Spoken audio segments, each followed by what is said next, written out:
প্রিয় শিক্ষার্থী বন্ধুরা, কেমন আছো? আশা করি ভালো আছো। আল্লাহর রহমতে আমি ভালো আছি। আজকে আমরা আলোচনা করব নবম দশম শ্রেণীর পরিসংখ্যান নিয়ে। আজকে আমরা মধ্যক নির্ণয় করব। সবাই বোর্ডে তাকাও এবং প্রশ্ন দেখো। আমাদের যে সমস্যাটি আছে, মধ্যক নির্ণয় করতে হবে। শ্রেণীব্যক্তি দেওয়া আছে, গণসংখ্যা দেওয়া আছে। শ্রেণীব্যক্তি আছে 31 থেকে 40, 41 থেকে 50, 51 থেকে 60, 61 থেকে 70 এবং 71 থেকে 80। আর গণসংখ্যা দেওয়া আছে 3, 2, 10, 8 এবং 7। তো আমাদের মধ্যক নির্ণয় করতে গেলে 3টি কলামের দরকার। যেই দুটি দেওয়া আছে শ্রেণীব্যক্তি এবং গণসংখ্যা, এটার সাথে আরেকটা কলাম যোগ করতে হবে, সেটা হলো ক্রমযোজিত গণসংখ্যা। করে লক্ষ্য করো, ক্রমযোজিত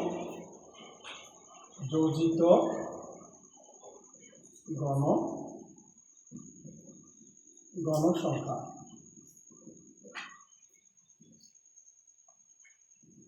তাহলে ক্রমযোজিত গণসংখ্যা হলো ক্রমান্বয়ে যোগ করা। তাহলে 3 আর 2 5, তোমার ঠিক থাকবে। 5 আর 10 15, 15 আর 8 23, 23 আর 7 30। তাহলে আমাদের মোট হবে 30। তাহলে মধ্যক নির্ণয়ের একটা সূত্র আছে, সেগুলো আমরা জানি।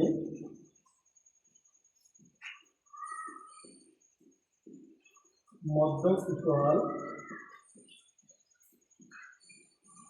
n plus n divided by 2 minus x into h divided by fm।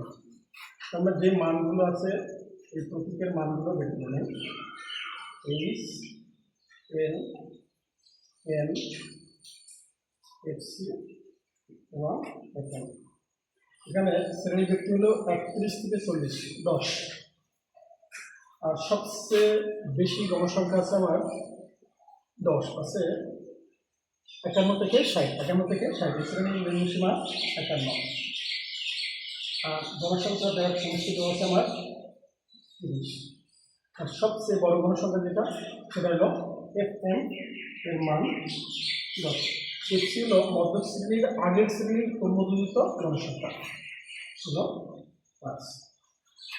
শিক্ষার্থী বন্ধুরা, মূল লক্ষ্য করো, মানগুলো আমরা বসিয়ে দেবো। এর মান 51, এর মান 30 বা 2। আর এখানে এক্সের মান দেওয়া আছে 5, এক্সের মান দেওয়া আছে 10, এক্সের মান 10। তাহলে থেকে 51, 30কে 2 দ্বারা ভাগ করলে থাকে 15 মাইনাস 5। আর এখানে 10কে 10 দ্বারা ভাগ করলে আছে 1।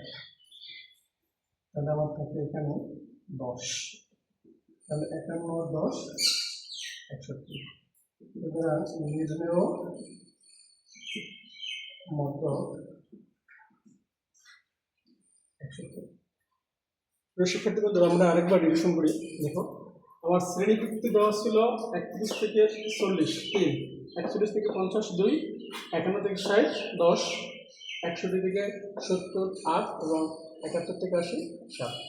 তো আমরা গণসংখ্যার সমষ্টি পেয়েছি আমরা 30। ক্রমযোজিত গণসংখ্যা হলো প্রত্যেকটা ঠিক থাকবে, ধারাবাহিকভাবে যোগ, অর্থাৎ গণসংখ্যার সমষ্টির যোগটা দেখিয়ে দেওয়াটাই হলো ক্রমযোজিত গণসংখ্যা। মধ্যকের সূত্র আমরা জানি n plus n divide by 2 minus x to n divide by fm। আর এখানে আমরা প্রত্যেকের মানগুলো ডান পাশে বসে নিয়েছি, এরপরে মানগুলো বসেছে। n এর মান 51, n এর মান 30 ডিভাইড বাই 2, x এর মান 5, এই শ্রেণীব্যক্তি এর মান হলো 10। আর সবচেয়ে বড় যে গণসংখ্যাটা সেগুলো 10, fm এর মান 30কে 2 দ্বারা ভাগ করলে হয় কত 15। আর বিয়োগ 5, 10কে 10 দ্বারা ভাগ করলে 1, 15 মাইনাস 5 10 আর 51 61। নির্ণয় মধ্যক 61। প্রিয় শিক্ষার্থী বন্ধুরা, আশা করি সবাই সমস্যার সমাধানটি বুঝতে পেরেছো। সবাইকে ধন্যবাদ।